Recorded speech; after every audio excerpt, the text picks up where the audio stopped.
The time is 6:02 p.m. We will now call the special public meeting of the Board of Trustees of Humboldt Independent School District to order. First item, adjourn to closed session. Closed session of the board will now be held on matters contained in the notice for this meeting. Should the board determine that any final action, final decision, or final vote be required with regard to any matter considered in such closed session, then such final action, final decision, or final vote will be made upon reconvening of this public meeting in open session. The time is 6:02 p.m.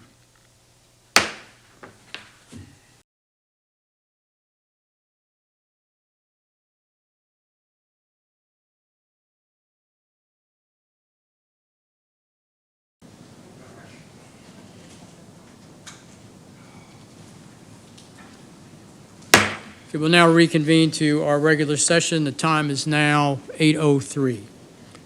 And our first item is questions and comments by patrons. There is one individual signed up, Larissa Powell, so if you will please come to the podium, and you have 3 minutes because you're the only speaker.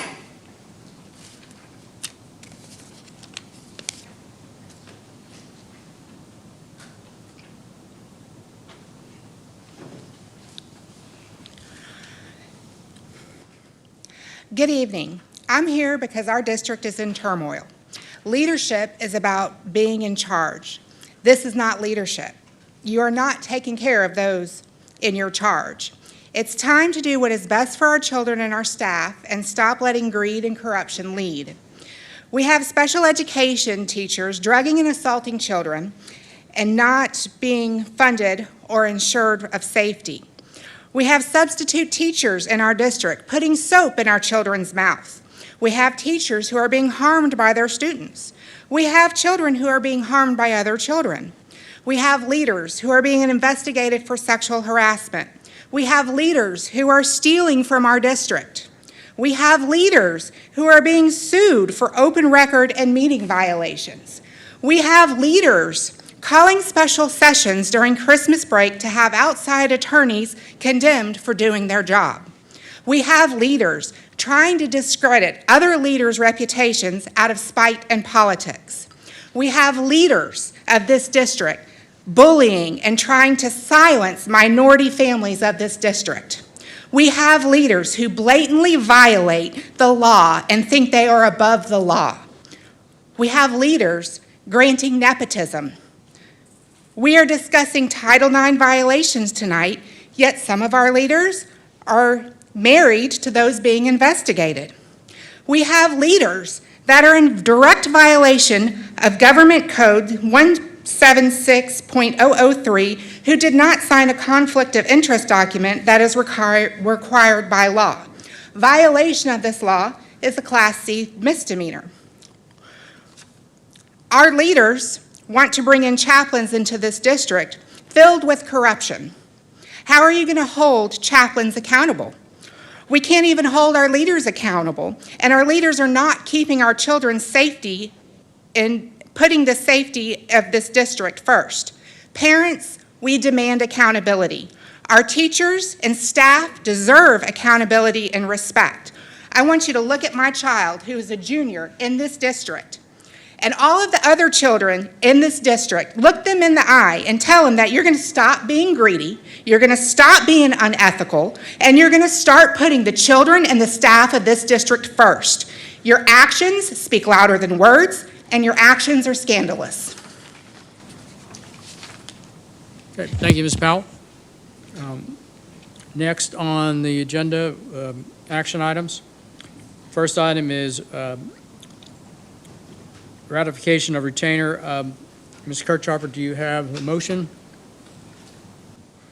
I move that the board ratify the retainer agreements with Abernathy, Ritter, Boyd, and Hullett, Fanning, Harper, Martison, Brandt, and Cutchin, Brackett, and Ellis, PC, and the Ortiz Law Firm, who are the law firms assisting the district with the Title IX complaint investigations as discussed in closed meeting. Consider and continue. Continue reading? No, that's it. That's it. Okay. Okay. Do I have a second? Second. Okay. Discussion? Robert. Ms. Sitton? First and foremost, the normal procurement process is to do an RFQ. We do that for attorneys. We do that for all professional services, architects, general contractors, engineers, et cetera. We didn't follow this process. We did in the beginning, and we have a pool of attorneys, which Walsh and Gallegos is part of that pool, and we hired Walsh and Gallegos in a public meeting as we were supposed to. These attorneys that are being presented tonight have not gone through the same process. So I've got a very strong disbelief that we're even doing this now. They have been working on these investigations now. The investigation has been going on for 10 months. So I've questioned the use of outside attorneys for months. In the December board meeting, I questioned it. I asked for it to be on a future board meeting. In January, and I was told after that meeting from one of my colleagues that we absolutely will not discuss that. So in the January board meeting, it was put on as a discussion item, and they were correct. We didn't discuss it. A couple of us did, and we asked some legitimate questions that were never answered. So my question is, why now? Why now are we seeking to ratify a retainer of attorneys that were hired not through the normal procurement process? Is it because of some of the lawsuits that are out there? I don't know.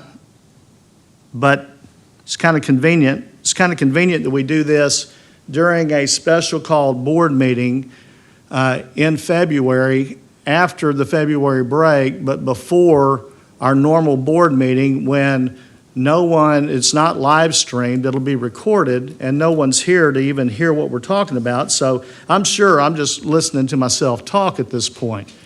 But we also, it goes beyond that. We have outside attorneys that come to our board meetings to advise us, and I don't know who has approved those. I don't know, and that was one of my big questions. Our attorney fees are getting close to $500,000 in this calendar year, or in this school year. $500,000. And who's approving all that? I don't know. And we have general counsel that was put on leave without cause and still sits at home today. And I don't even know, I haven't got an update on that. I have no idea where that's going. So that's all the comments I have. And I, again, wonder why we're here, why we're doing this now. It just seems very convenient to me. Any other discussion? But I will say the reason we hired back in May Walsh Gallegos, and we gave them the opportunity then. We told them what we needed to happen and why we had to actually, for the board to get involved in this whole process. And that's, the reason for the money is because the board had to step into something they normally don't have to step into, and there was reasons for that because of parties involved. And we had to create the insulation for the board, and I believe Walsh Gallegos have done a great job because we gave them the ability to hire the firms they needed for the investigations, for the reviews, and to provide all of that information, and also the Title IX coordinator for the two items. So that's why it happened. This is a ratification. We do ratifications all the time. As a matter of fact, there's two on the agenda for the meeting on Tuesday. So that, and as far as the expense, yeah, it's unfortunate, but again, the reasons that, or the causes for those investigations were not the doings of board members. So that's all I will say. If there's any other discussion, yes, Ms. Dixon?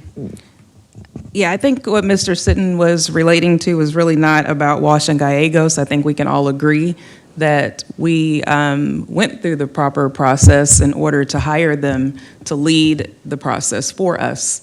I think what he was talking about is the additional outside counsel that we've had come to our meetings and sit in closed session and those types of things that did not follow the procurement process.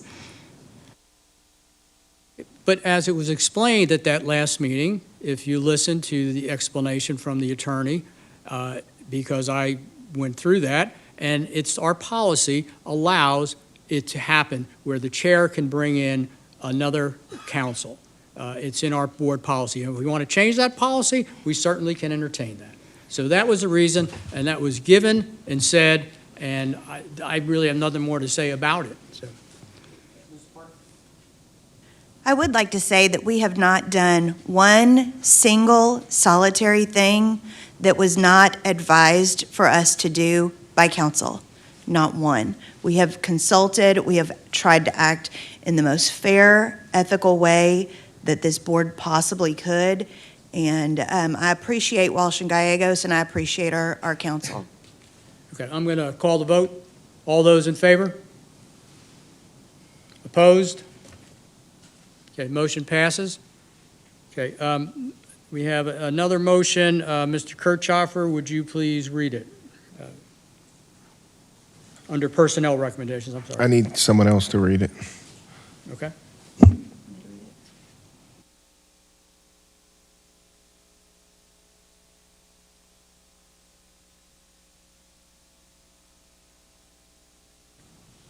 Teeny tiny writing. At the bottom. I move the board authorize Ken Kirchhoffer and Walsh Gallegos to proceed as discussed in closed meeting. Okay, do I have a second? Second. Okay, discussion? Okay, no discussion. All those in favor? Opposed? Okay, motion passes 5-2. Okay, and that is the only other item we have on the agenda where we have a motion. So I will now move to our next item, adjournment. It is now 8:15 p.m. Meeting's adjourned.